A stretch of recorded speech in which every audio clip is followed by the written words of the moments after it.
The Colosseum in Rome is a familiar reminder of the Roman Empire in Italy. In France, Roman structures include this famous temple.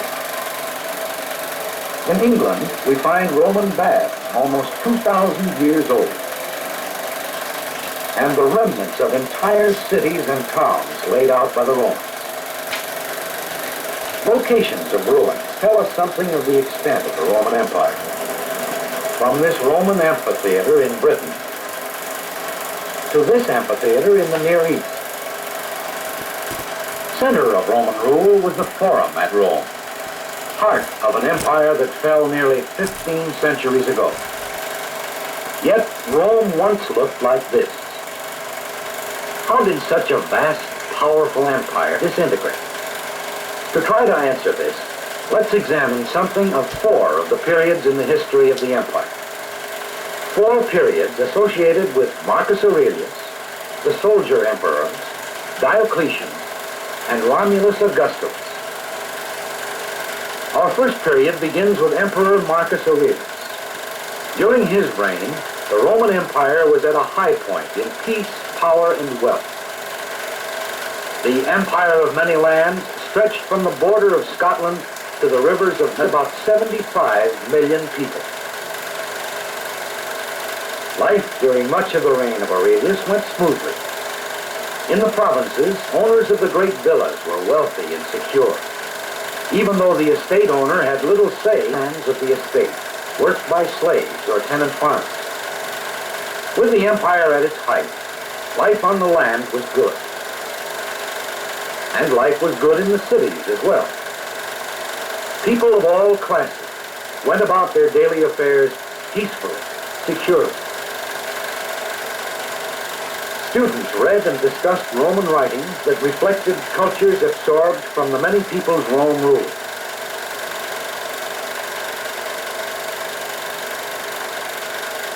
The shopkeeper was a part of the Roman commercial system that gathered and distributed the products of many lands.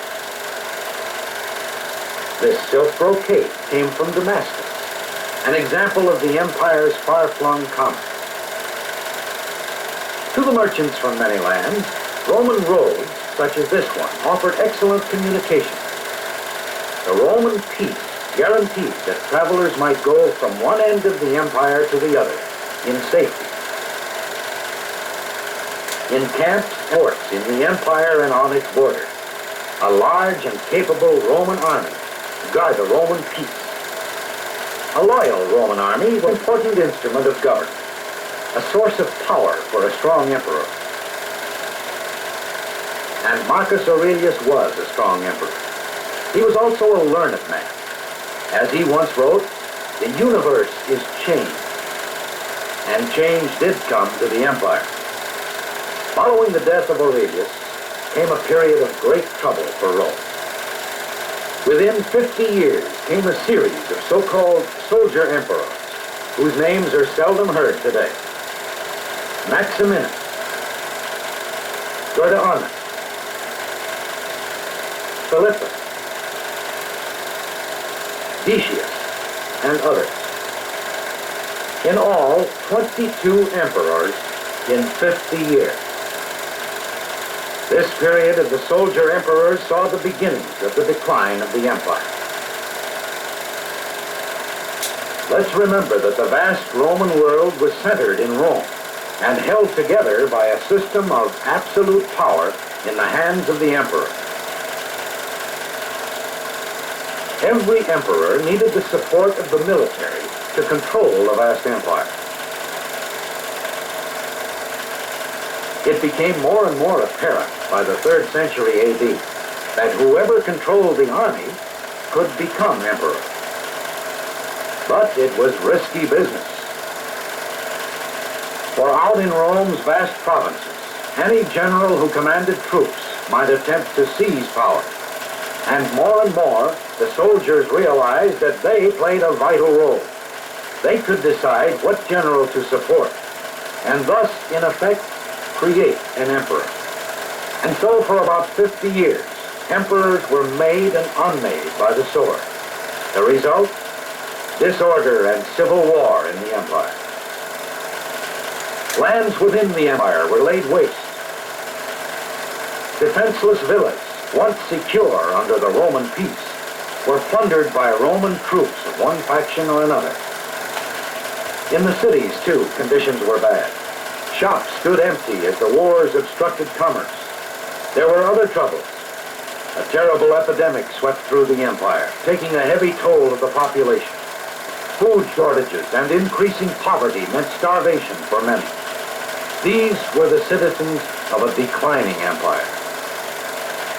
When the border defenses were weakened by strife within the empire, Rome's enemies attacked. The Persians from the east. In Europe, tribes of Saxons, Franks, and Alemanni penetrated into the empire. The Goths broke across the Danube line and later raided Greece and Asia Minor. These destructive attacks were finally checked. But the attackers were not conquered. They waited for a better chance. And so, during this half-century of strife, a total of 22 soldier emperors reigned. This half-century saw the onset of the decline of the Roman Empire.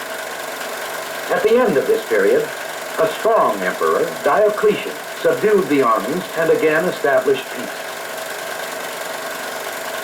Diocletian built these baths and other great public works.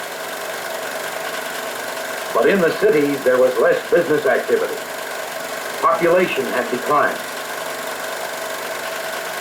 On the land, farmers still gathered their crops, but the yields were smaller now. It is believed that in many areas, an important cause of decline was exhaustion of the soil. One way Diocletian tried to stem the decline was by reorganizing the government. He divided the empire into two parts, west and east. He personally ruled the east, and he appointed a co-emperor to rule jointly in the west. He further subdivided the empire into prefectures. In each prefecture, officials were responsible to the co-emperor. One result of this reorganization was a great increase in municipal officials. One Roman writer said that half the population was in government service. Many were needed to collect the increased taxes being levied throughout the empire. A top-heavy government was placing a crushing burden on its citizens. By imperial decrees, Diocletian and his successors tried to freeze the economy into stability. For example, no citizen would be allowed to change his occupation. A tradesman, for example, must stay at his trade, and his heirs, too. Perhaps the hardest hit by the imperial edicts were the tenant farmers. They were bound to the land, unable to move away. For protection and help, a colonist, or tenant farmer, usually turned not to the unyielding government, but to the wealthy landholder, becoming his serf. Freedom was surrendered for security. And yet, even the landholder in the late empire often felt insecure. For comfort, he might turn to books of Roman literature or philosophy. He might even forsake his Roman gods to accept the gods of older religions brought into the empire from the east. A new religion, Christianity, was spreading throughout the empire, with particular appeal to the masses. Christianity, more than other religions, offered hope and salvation to Romans seeking spiritual comfort.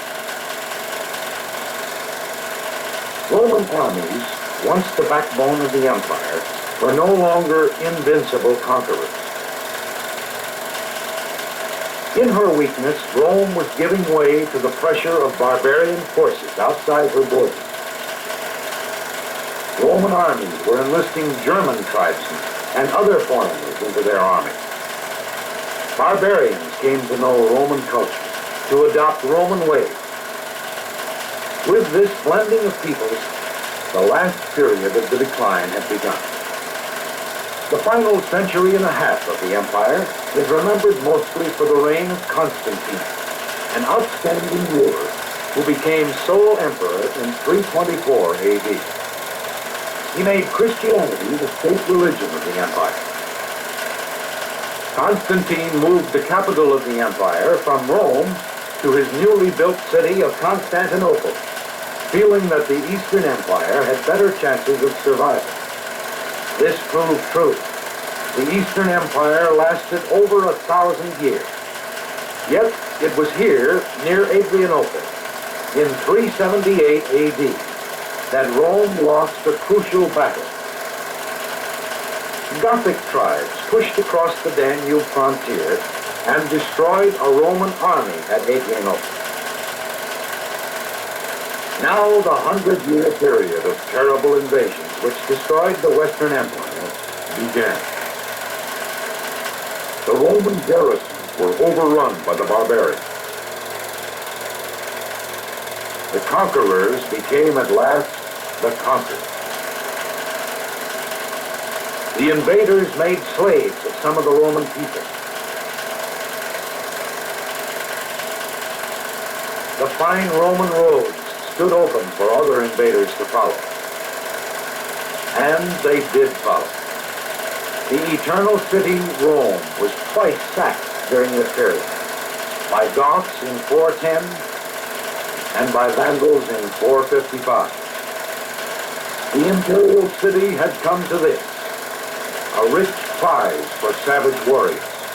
No more would Rome be the ruler of the Western world. The confusion of this final period came to an end during the brief reign of Romulus Augustulus, a boy who was the last Roman emperor.